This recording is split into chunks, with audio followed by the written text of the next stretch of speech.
Hello students, welcome to the class. Today we'll start with the first class of 11th standard biology unit number 1 diversity in the living world chapter number 1 the living world. Have you ever wondered how wonderful is this living world? The wide range of living types is amazing. The extraordinary habitats in which we find living organisms, whether it is a cold mountain, deciduous forest, oceans, freshwater lakes, deserts, or a hot spring, leave us speechless. The ecological conflict and the cooperation among the members of population and among population of a community on even the molecular traffic inside a cell make us deeply reflect on what life is. So today we'll be discussing what is living, the diversity in the living world, taxonomic categories and taxonomical age. This is the content. What is living, diversity in the living world, taxonomic categories and taxonomical age. First is what is living.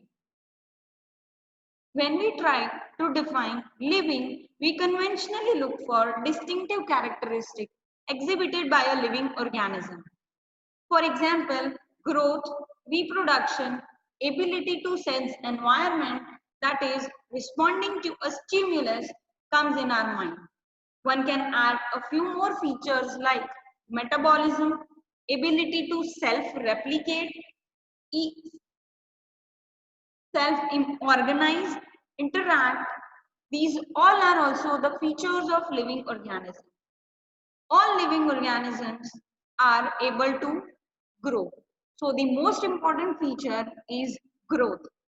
The increase in mass and increase in number of individuals are characteristic of growth. A multicellular organism grows by cell division. In plants, this growth by cell division occurs continuously throughout their lifespan. Second one is reproduction. Reproduction could be sexual form or asexual form. Sexual reproduction refers to the production of progeny possessing feature more or less similar to the parent. Whereas in case of asexual reproduction, identical progenies are produced which does not involve the formation of gametes as well as the formation of zygote. Third characteristic of a living organism is metabolism. Metabolism, all living organisms are made up of chemicals. These chemicals belongs to various classes and there are thousands of metabolic activity that are occurring simultaneously inside all living organisms, whether unicellular or multicellular. The sum total of all chemical reactions occurring in our body is called metabolism. Fourth one is consciousness. That means respond to external environment.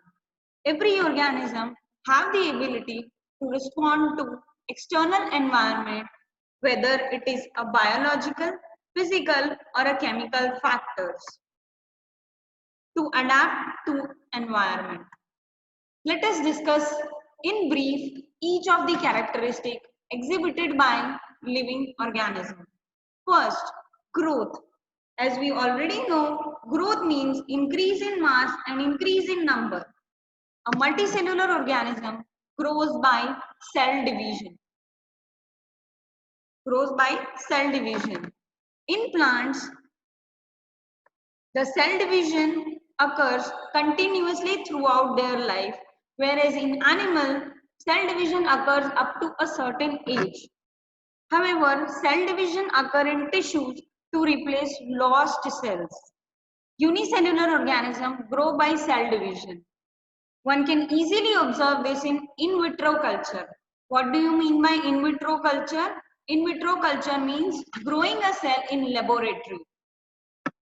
In majority of higher animals and plants, Growth and reproduction are mutually exclusive events. One must remember that increase in body mass is considered as growth. Non-living objects also grows. So if we consider increase in body mass as a criterion for growth, then how will differentiate between living and non-living? Mountains, boulders, sand mounds do grow. However, this kind of growth exhibited by non-living object is by accumulation of material on the surface, whereas in living organism, the growth is from inside. So, what differentiates the growth in living and non-living organism is that in non-living organism, the growth is due to accumulation, whereas in living organism, the growth is from inside. Therefore, growth cannot be taken as a defining property of living organism. Condition under which it can be observed in all living organisms needs to be explained to understand that whether it is the characteristic of living organism or not. The second one is reproduction. What do you mean by reproduction? Reproduction refers to the production of progeny possessing features more or less similar to their parents. Organisms reproduce either by sexual means or by asexual means. When there is a fusion of male and female gamete and formation of zygote, this type of reproduction is called sexual reproduction. Identical progenies without the formation of zygote results in a process that is called as asexual reproduction. This asexual reproduction is classically observed in lower organisms like yeast, hydra, planaria, etc. Fragmentation is also observed as well as regeneration in fungi and planaria species.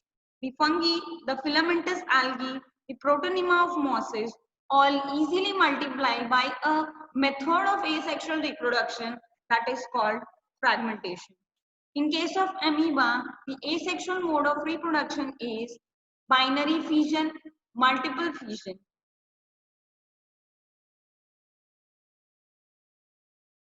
Further, there are many organisms which do not reproduce at all. Hence, reproduction also cannot be an all-inclusive defining characteristic of living organism. Of course, no living organism or object is capable of reproducing or replicating by itself. Therefore, reproduction is a defining property, not all inclusively, but it up to a certain criteria, it can be a defining property of living organism. Third is metabolism. All living organisms are made up of chemicals. These chemicals, whether big or small, belonging to various classes and are constantly being made and changed into the body into certain forms which are called as biomolecules. These conversions are chemical reactions which are simply called as metabolic reactions. There are thousands of metabolic reactions occurring simultaneously inside all living organisms, whether it is unicellular or multicellular. The sum total of all the chemical reactions occurring in our body is called metabolism. No non-living object exhibits metabolism. Metabolic reactions can be demonstrated outside the body in cell-free system. An isolated metabolic reaction outside the body of an organism performed in a test tube is neither living nor non-living. Hence, while metabolism is used as a defining feature of all living organisms, without exception, isolated metabolic reactions in vitro are not living things but surely living reactions. Hence, for a metabolic reaction to occur, cellular organization in the body is an essential feature of life form. Next, we'll talk about the consciousness. Living organism has the ability to sense their surrounding or environment and respond to these environmental stimuli, which could be either physical, chemical, or biological. Plants respond to external factors like light, water, temperature, other organisms, pollutants, etc. All organisms from the prokaryote to the most complex ones, that is eukaryotes, can sense and respond to environmental factors. Photoperiods affect reproduction in seasonal breeders, both plants and animals. Photoperiod means the amount of light that is received by the plant or that is utilized by the animal for their energy or other metabolic functions. All organisms handle chemicals entering their bodies. All organisms therefore are aware of their surroundings. Human being is the only organism who is aware of himself, that is, has self-consciousness. Consciousness therefore becomes a defining property of living organism. When it comes to human being, it is all the more difficult to define the living state. In higher classes, you'll come to know that all organisms or all living phenomena are due to underlying interactions that are taking place between the various cells, tissues, and organ system.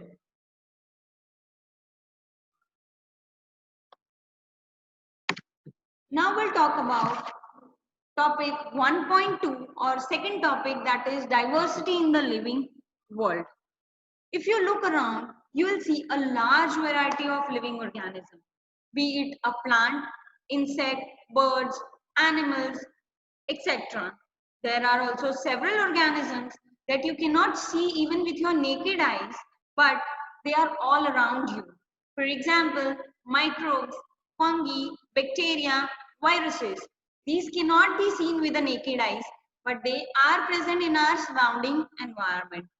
If you were to increase the area that you make observation in, the range and the variety of organism that you would see will increase. If you increase the area of your observation, the amount or the variety of organism that is present in that area will ultimately increase.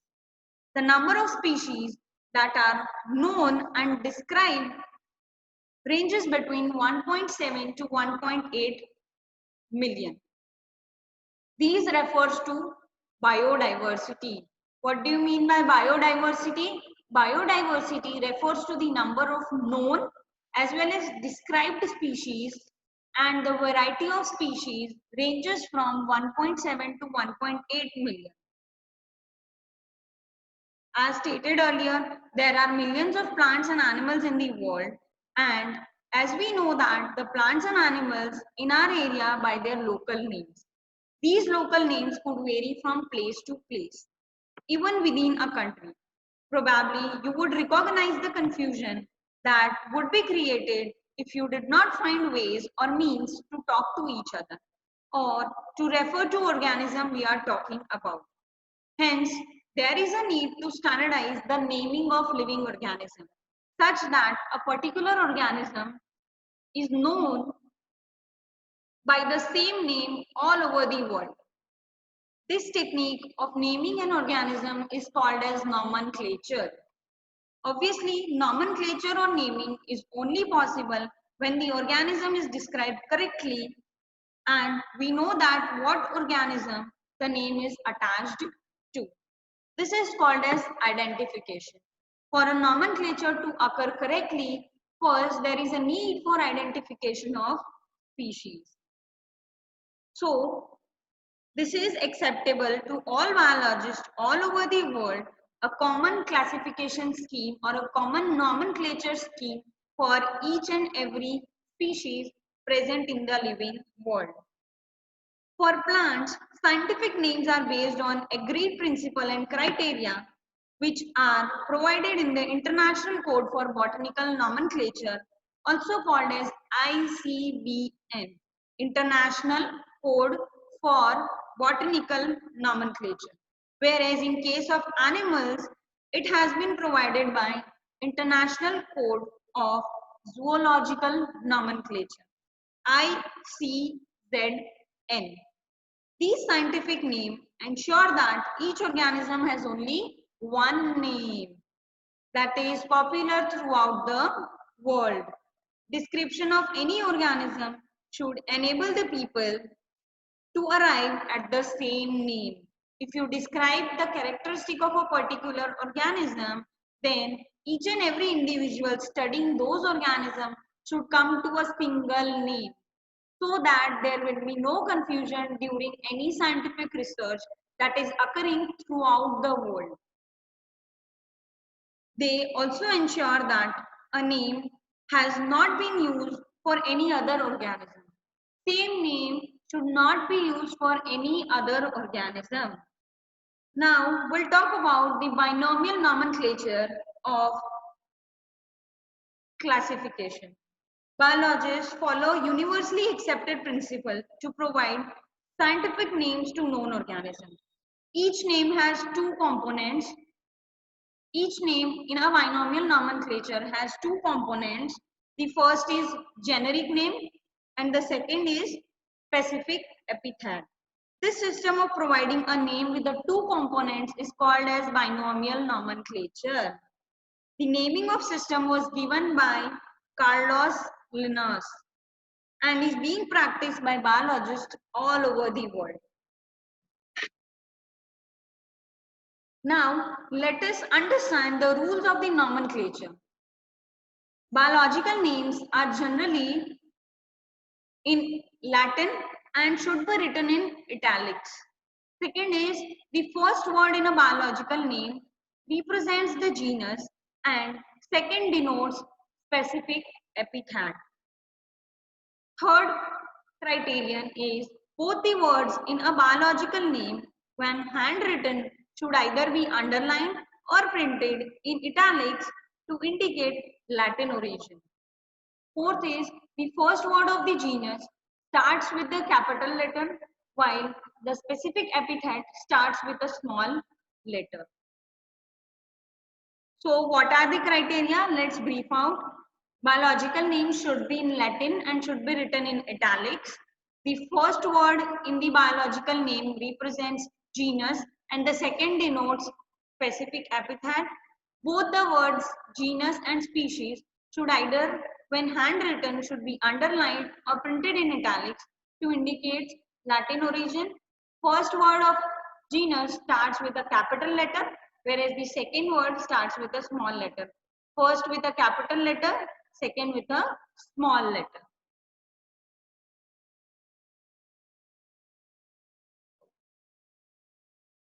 Classification. Now we'll talk about classification.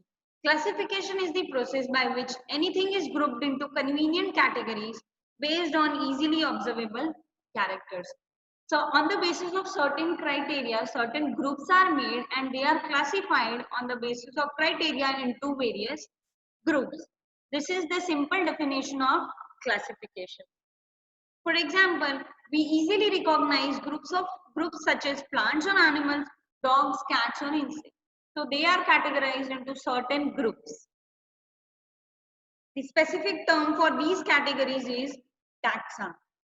Based on the characteristic, all living organisms can be classified into different taxa. The process of classification is called taxonomy. So what is classification? Classification is the process by which anything is grouped into categories based on observable characteristics. This process of classification is defined as taxonomy. Hence, characterization, identification, classification and nomenclature are the process that are basic to taxonomy. Taxonomy is not something new. Human beings have always been interested in knowing more and more about the various kinds of organisms, particularly with reference to their own use. In early days, human beings needed to find sources for their basic needs of food, clothing, and shelter. Hence, the earliest classification were based on the uses of various organism.